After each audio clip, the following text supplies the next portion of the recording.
What's up, fight fans? This is Kurt DeVille with Counterpunch Boxing News, and I got some new news concerning Canelo Alvarez. Canelo Alvarez has stopped Rocky Fielding in round 3. This is funny. I did the prediction video with this, and I really questioned, the weight class, the height difference, the reach difference. It made no difference. As I told you guys, if Rocky used his height and his reach, he could be effective, but he did not. He wanted to come in and brawl. He wanted to fight like a short man. Therefore, he was a dead man. Canelo Alvarez throws some of the most banging body punches in the business. Beautiful combinations. And he was not shy with it. It was like a kid in a candy store, because the way he threw those punches to the body, you could see the punches that were landing. His arms were red. His whole body, his shoulders were red with those punches. Canelo was busting this boy up, and he didn't have a chance in hell of winning this fight the way he was fighting. And then he let Canelo put him on the ropes, and then he didn't have the punching power. So Canelo's a tough son of a bitch anyway. The guy's never been dropped, for Christ's sake. So, he didn't give him anything to worry about. He threw pretty decent combinations, but there were punches like they were coming from a smaller dude in a smaller weight class. All of Canelo's punches were explosive and thudding. You know what I mean? And the way he threw them and executed those punches and landed them is a done deal. Canelo looks strong up there. Like I told you guys, he might be a prodigy, or another case like Vinny Pazienza. Vinny Pazienza actually was fighting at 140, and he couldn't make weight. He had problems making weight. Look at Canelo. He had problems making 154, then he went to 155, right?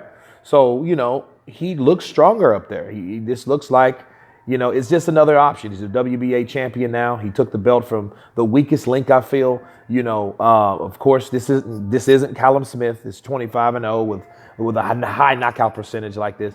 But it is a guy that only has one loss, so it was good for the resume. He's the top 10 fighter. And Canelo did that shit, man.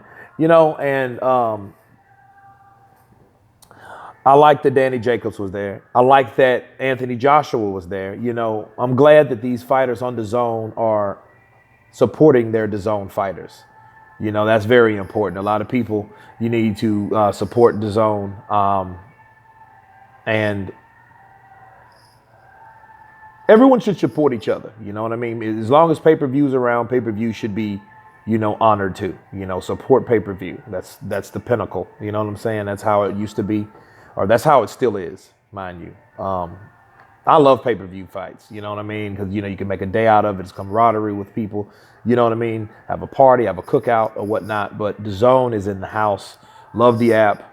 Of course, this is Canelo's coming out party with DAZN. And, he really hasn't set in stone who he wants to fight. So, he really didn't give you anything, from that, but a dominant performance. Rocky Fielding reminded me of Liam Beefy Smith, like a bigger, taller Beefy Smith. No, you know what I mean? Beefy Smith lasted longer, honestly. He was a little bit more craftier, honestly, than Rocky Fielding. But, because Rocky Fielding, he gave him all of his body. He gave up his height. That was nothing else that Canelo could do but beat the hell out of this guy. You know what I mean? And the punching power, again, the punching power is surprising at 168.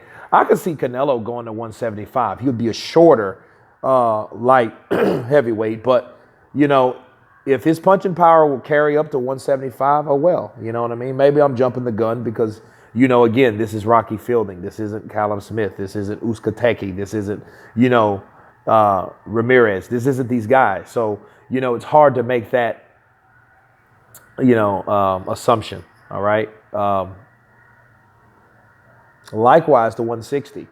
You know what I mean? 160, he just fought Canelo. You know what I mean? I want him to fight Jacobs. They talked a little bit.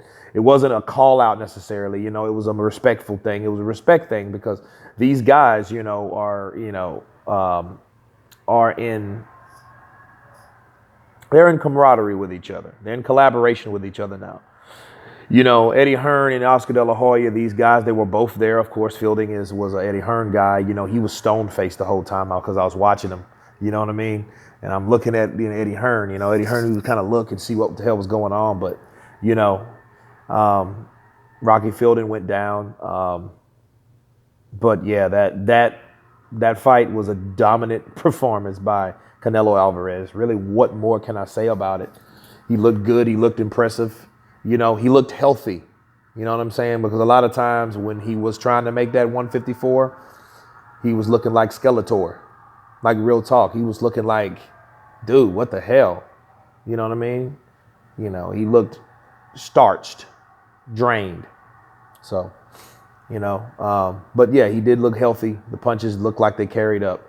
So it's a good, successful win for Canelo Alvarez. Now he is the new WBA super middleweight champion of the world.